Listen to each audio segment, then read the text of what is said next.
que con las normas anteriores, cuando había revocatoria, luego había una nueva elección y muchos de los revocadores se presentaban de candidatos y ganaban en la nueva elección. Ya no hay elección. Esa autoridad revocada, con la nueva normativa, es reemplazada por otras autoridades, pero no mediante un proceso o procesos electorales, ¿no? A ver, ¿quién reemplaza a la autoridad revocada? Al presidente regional lo reemplaza el vicepresidente regional. Al vicepresidente regional lo reemplaza quien resulte elegido por el Consejo Regional entre sus miembros hábiles, integrantes de la lista a la que pertenece la autoridad revocada. Bueno, al alcalde lo reemplaza el primer regidor accesitario de su misma lista. Ya no hay nuevo proceso. Entonces, la revocatoria se ha hecho menos frecuente, hay mucho más firmas exigidas y no va a haber un nuevo proceso electoral al cual se puede presentar cualquiera para entrar. Entonces, se ha hecho menos atractiva, menos interesante y se ha reducido. A ver, le preguntaría a las personas de OMPE que están hoy día el porcentaje de revocatoria con estas normas respecto a las normas anteriores. ¿Está igual, aumentado o ha disminuido?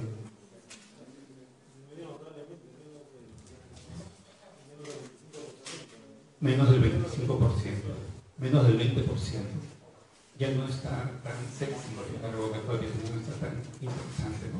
Pero bueno, ahí está, ¿no? Como que le han perdonado la vida, pero la han dejado un poquito amarrada, maniatada, sin mucho vuelo, ¿de acuerdo? Eso es lo que ha pasado. No han cambiado las reglas de juego y ahora estamos en pleno proceso de revocatoria en el país. Ahora, para que proceda la revocatoria, debe haber un porcentaje de votos altos, ¿no?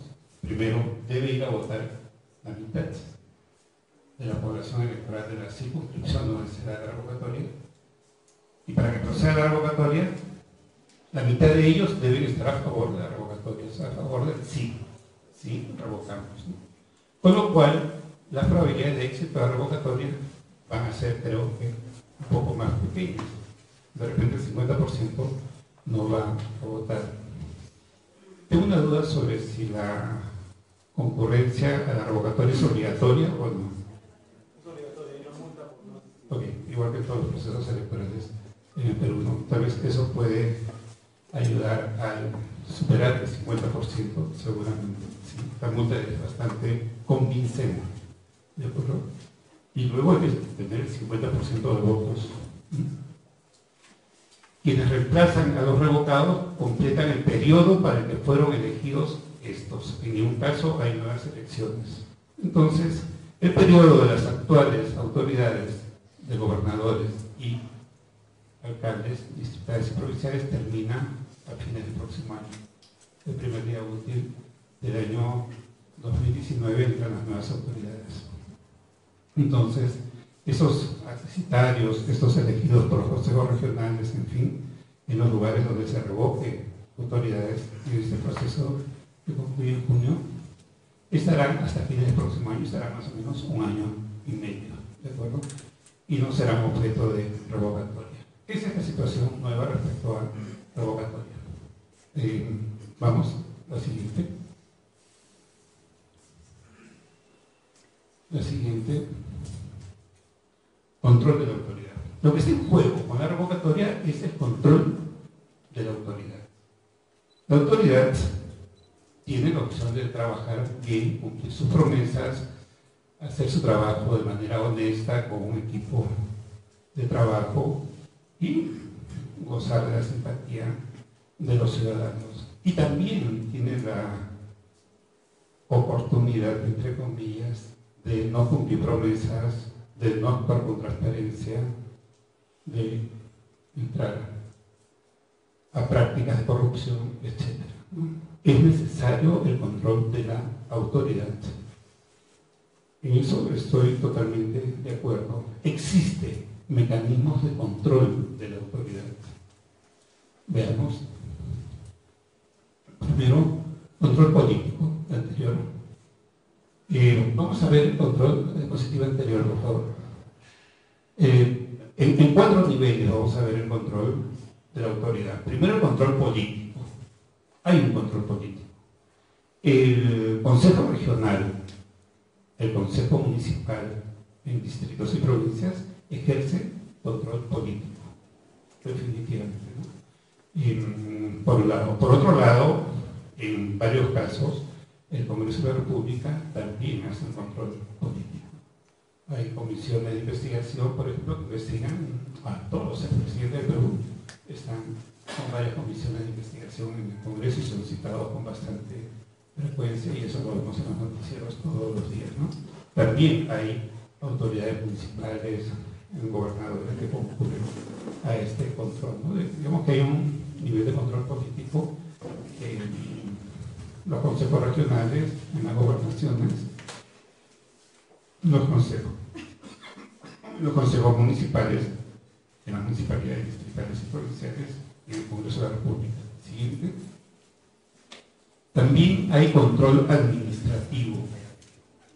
A ver, cuando se van a manejar los fondos públicos, el Ministerio de Economía y Finanzas no los extiende con mucha facilidad, exige una serie de requisitos, informes, etcétera, sobre cómo se ha ido desenvolviendo el gasto para seguir asignando los recursos, ¿no? Y eso es un control administrativo, y muchas veces el Ministerio aprieta el presupuesto, no asigna las partidas a pesar de estar presupuestadas, porque hay un control administrativo y exigencias administrativas para el gasto público. También hay un control, y su propio nombre lo dice, la Contraloría General de la República, que está para controlar permanentemente a los organismos de los 3 niveles de gobierno: central, regional y municipal. Es otro control administrativo. Y también la unidad de inteligencia financiera, que claro, esta unidad está pidiendo desde hace un tiempo que le permitan tener acceso al secreto bancario, que se levante el secreto bancario, y razón no le falta. El tercer nivel es el control judicial, pero observen que cosas que se detectan en los informes de la Contraloría General de la República o en la Unidad de Inteligencia Financiera terminan siendo judicializadas, además de la iniciativa judicial que puedan tener los organismos jurisdiccionales de ese poder del Estado. Control judicial. Tenemos ahí principalmente a la Fiscalía de la Nación y el Poder Judicial. Y vean cómo están actuando, vean cuántos casos hay de autoridades en la cárcel. El caso de Viñas en Tumbes, casos muy visibles en la gran prensa nacional, en la opinión pública nacional, el caso de Torres en Chiclayo, Álvarez en Ancash, Ríos en Ancash, y el otro de Ancash, ¿cómo se llama? Hay un tercero de Ancash que también está en la cárcel. El caso, perdón, los tres anillos, ¿no? Es impresionante. Sí, el caso de, bueno, el caso criminalista en la cárcel, el caso del alcalde de Chilca, recuerden este pequeño distrito, que estaba no solamente en casos de corrupción, sino liderando lo que es crimen organizado con denuncias por sicariato y cosas mucho más graves de criminalidad. Y bueno, muchos otros casos de autoridades, ¿no? Entonces, lo que está pasando también es que por una cuestión de imagen, de prestigio, que hace la Fiscalía, pide prisión preventiva. Muchas veces, hasta en exceso, pero cae bien, mediáticamente cae bien, a la opinión pública le satisface mucho, porque la gente en el Perú tiene tanta rabia, y esa es la palabra, no es que esté molesta con la corrupción, está con mucha rabia contra la corrupción, porque la corrupción la pagamos nosotros con nuestro dinero, nuestros impuestos, todos, incluido el pobre, que también paga impuestos. Una parte es para los corruptos, ¿no? Entonces están viendo que ese dinero que debió ser hospitales, carreteras, educación de calidad, termina en los bolsillos de estas autoridades. Entonces, y el Poder Judicial acepta la prisión preventiva. Y bueno, ahí ven el control judicial. Y finalmente, el control fáctico, control de hecho. El control que no es legal, que no da sentencias judiciales, que no tiene informes de la Contraloría, nada, sino el control fáctico, el control de hecho, que sería en dos grandes campos. Uno, en los medios de comunicación. Los medios permanentemente están haciendo investigaciones, periodismo de investigación. Muchos casos de corrupción se han detectado en los medios de comunicación. Se han puesto de moda las unidades de investigación dentro de los medios de comunicación. Los medios comienzan a investigar y no paran. Y muchas veces a los medios les llega la información. Porque claro, en una municipalidad, un ministerio, qué sé yo, hay muchos documentos, muchos papeles donde queda registrada la corrupción y hay gente que filtra esa información. ¿Por qué? Pues porque no les gusta, porque están en desacuerdo, porque están resentidos, por lo que sea. Pero de allí sale mucha información que es filtrada a los medios de comunicación y las redes sociales. Digamos, si la autoridad se equivoca, si no cumple sus promesas, si está en corrupción, las redes van a ser implacables. La gente no va a pedir permiso a nadie para denunciar algo en las redes y lo va a hacer de una manera muy fuerte, con mucha rabia, incluso con mucho insulto hacia el exceso, ¿no? Un sector de ciudadanos, ¿no? Que no es la mayoría, pero es la que más se hace notar.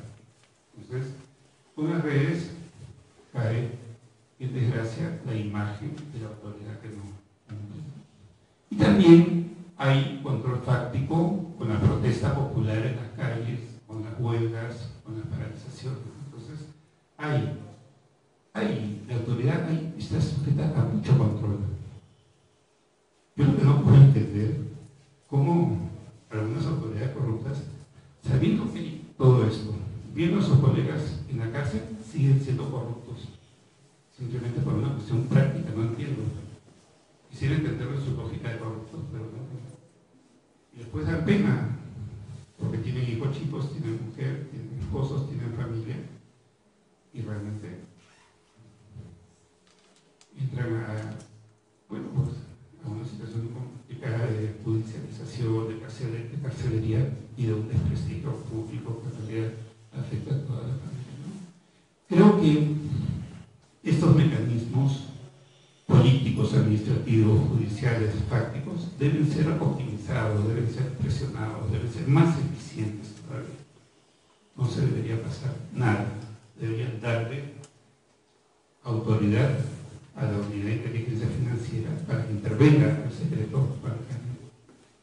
¿Por qué se oponen en el Congreso al hecho de que se levante el secreto bancario de parte de la unidad de inteligencia financiera? Por algo será, simplemente no. Bien, entonces sí estamos de acuerdo con el control de la autoridad. Siguiente. Pero con la revocatoria, personalmente, no estoy de acuerdo. A pesar que suena muy bonito, ¿no? Y creo que, ¿qué ocurre? Como el Lima vive de espaldas a la realidad,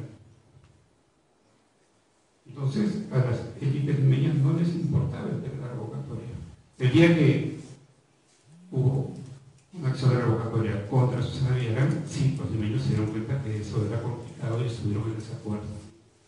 Y ahí se dieron cuenta, se tenía que tocar, ¿no? Pero entre tanto eso ocurría en todas partes pero considero que muchos procesos de revocatoria son válidos, pero a la vez, al existir ya mecanismos de control político, administrativo, judicial, práctico, ¿para qué revocatoria? Sobre todo que hay muchos contras que puede tener la revocatoria, ¿no? Como decía, si existe el mecanismo de control político, administrativo, judicial y práctico de la autoridad, ¿para qué la revocatoria? Es una opinión muy personal. Hay gente que está de acuerdo con la revocatoria y yo respeto mucho a las personas que están de acuerdo con la revocatoria. Yo estoy en desacuerdo con el voto preferencial, pero respeto a las personas que están de acuerdo, porque creo que algo muy importante es respetar la opinión ajena, ¿no? Lo cual no quita que tengamos la propia. Y la democracia es eso. distintas y respetarlas, y a la vez creer en nuestras opiniones. Finalmente, nosotros y nuestras opiniones en distintos temas somos parte de una minoría o una mayoría. Bien, les voy a decir con toda franqueza, yo estoy en desacuerdo con el Congreso de una Cámara, estoy de acuerdo con el Congreso de dos Cámaras, sé que es antipopular, sé que soy parte de una minoría muy chica. No es el tema y no lo fundamento ahora para no irme de tema, pero seguramente en otros temas puedo estar con mi opinión junto con una mayoría. Siguiente argumento. ¿Cuáles son las verdaderas motivaciones de los revocadores? A ver, por ejemplo, en el distrito de... A ver, algunos revocadores sí tendrán una autoridad moral que consideran que la autoridad no está cumpliendo sus promesas, está con prácticas de corrupción y lo revocan, y sí, hay muchos que actúan de conciencia y de manera correcta, pero también hay revocadores que lo que quieren es revocar para meterse de alcaldes y gobernadores, y ese es su verdadero fin. Claro, con el nuevo sistema ya no es posible, era con el antiguo sistema, ¿no? Y mi hipótesis se valida en la medida en que se redujo de una manera tan importante la cantidad de revocatorios. Porque entonces esos señores que actúan por principio, hoy en día también deberían hacer revocatorias en la misma proporción que antes, si era por principio, ¿no? Pero no lo hacen, ¿por qué? Porque ya no pueden entrar. Entonces muchos revocadores lo hacían, creo yo, con ese propósito, claramente con ese propósito, ¿no? A ver, un distrito que tiene mucho dinero por acá, ¿no? Es San Marcos, en Ancash, por el dinero que genera Antamina, y ahí las revocatorias eran todos los años, y todos los años revocaban, y a todos los alcaldes los sacaban por corruptos, y el que entraba al siguiente año lo sacaban por corrupto también, y el que entraba terminaba con las mismas prácticas. Entonces, no digo que sean todos los casos, son algunos casos, ¿no? Entonces, las verdaderas motivaciones de los revocadores son el control de la autoridad, motivaciones políticas. Claro, ¿qué hace la revocatoria? Se elige a la autoridad y los otros que perdieron, una parte de ellos al día siguiente comienzan a trabajar para revocarlo con el anterior sistema. Entonces, esa motivación es política. Entonces, a veces la autoridad no tiene tiempo de hacer el ejercicio de su trabajo y ya está cuestionada. Hoy día me llamaba un periodista de comercio para preguntarme, a modo de ejemplo, ¿qué opinaba del programa de televisión de PPK? Pues bueno, la comunicación está bien, es buena, entre gobernante y gobernados. Vamos a ver qué pasa con este formato, con sus invitados.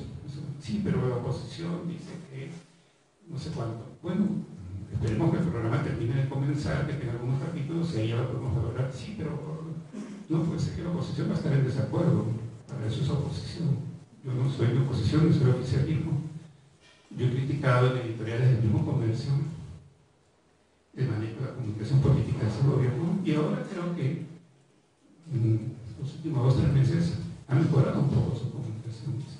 Y respecto a este programa de televisión, hay que esperar que un desenvolvimiento y ahí lo vamos a juzgar, ¿no? Pero entonces, ¿a qué voy? No puede haber la crítica tan rápido, ¿no? Porque, a ver, revocatorio el primer año es que la autoridad no tuvo tiempo de nada y ya lo están revocando. Hubo otro tipo de intereses que no es hay intereses ilícitos a veces para revocar. No en todos los casos, he dicho al inicio que hay muchos revocadores de conciencia que realmente creen que la autoridad requiere ser revocada y consideran la necesidad de hacer valer sus derechos ciudadanos. Siguiente. Muchos revocadores utilizan el proceso para hacerse visibles. Claro, es que si yo critico a alguien, también eso me puede dar mucha publicidad y eso usarlo como plataforma para una posterior candidatura, para entrar a ese vacío generado por la revocatoria que funcionó. que tuvo éxito, ¿no?, en el sistema anterior. Siguiente. La revocatoria genera inestabilidad política y crisis de gobernabilidad en todo el país. Pero en muchos distritos, en muchas provincias, en muchas regiones, en Lima, como en el caso de Villarán, se produce una crisis política, se produce enfrentamiento dentro de los equipos de gobierno, se produce mucha falta de gobernabilidad, porque también la política es política, y ante la situación de revocatoria muchos están pensando en cómo acomodarse, cómo sacar partido de esa situación y tratar de ver qué cosa es lo que pueden ganar. Siguiente. Puede ser una invitación a los felones. Ahora, eso para el nuevo sistema, los números 2 se benefician del vacío de poder tras la revocatoria. El señor es gobernador y yo soy el número 2, el vicegobernador. ¿De acuerdo? Yo estoy muy interesado en que el señor la revoque. Así que voy donde el señor y le digo: señor, amigo mío, es una revocatoria, señor. Nos ponemos de acuerdo para yo meterme acá. Porque ahora, con las nuevas reglas del juego, es el vicegobernador quien va a participar. ¿Qué le parece? Y vamos a medias. ¿De acuerdo? Bueno, no medias, 20%. No, digo dinero, ¿no? El beneficio. No se van a pensar. ¿Ya? Es así. Eso es un fenómeno. ¿Cuántos casos ha habido de gente que ha tenido que renunciar 6 meses antes por las normas legales y ha entrado el número 2, y lo primero que ha hecho el número 2 es irse contra el que renunció, que fue quien lo puso? Lo vemos con él. Y ahí se olvida de que lo puso el agradecimiento y todo, simplemente quiere destruirlo para hacerse un espacio político, un espacio social, no sé qué. Eso es pelón. Me gusta la palabra pelón para definir esto, ¿no? Entonces, este nuevo sistema va a hacer que no todos, porque habrá gente muy honesta con valores y con lealtad, porque yo era el vicegobernador, el señor me llamó a su lista de su partido, me invitó, y entonces muchos serán leales, honestos y no le podrán suceder al señor, pero otros harán lo que yo hice en una parodia. Nos ponemos de acuerdo y lo revocamos, pero yo no voy a aparecer porque mucho arroche, yo soy vicegobernador. ¿Usted lo hace, señor? ¿Ya? Así funcionan las cosas en política, estamos hablando acá con claridad. Insisto en que no es todos los casos, son algunos casos, pero ya es una invitación a que los número 2 comploten contra el número 1, en distritos, provincias, regiones de todo el país, para que estos número 2 se beneficien del vacío de poder tras la revocatoria. Entonces, ya ahora no se van a beneficiar otros que revocan desde fuera para después postular y ganar la elección. Ahora es el número 2, que se puede convertir en el principal conspirador de la autoridad. Claro, es política. Siguiente. Por lo tanto, genera un clima de desconfianza entre la autoridad y el número 2. Entonces el Señor me dice: me he enterado que estás conspirando. Jamás. Y ahí, la desconfianza. Porque el sistema legal lo está permitiendo. Entonces, digamos que se le ha puesto candados, se le ha recortado el espacio, la revocatoria, todo, pero creo que todavía se están generando esas cosas como la que objetivamente estoy describiendo de una manera muy descarnada, muy cruda, muy realista, hasta con un poco de dramaturgia cuando lo que puede pasar, ¿no? Por eso que decía, si hay tantos mecanismos políticos, administrativos, judiciales y prácticos, perfeccionemos eso, hagamos que eso funcione. Estamos en desacuerdo con la autoridad, denunciemos, vamos al Poder Judicial, busquemos un buen abogado. Vayamos a la Contraloría, vayamos a los mecanismos ya existentes, vamos a las redes sociales, vamos a hacer una protesta en la calle. Tenemos muchas opciones, no necesariamente la revocatoria, que trae todas estas cosas, ¿no? Todos estos inconvenientes. Siguiente.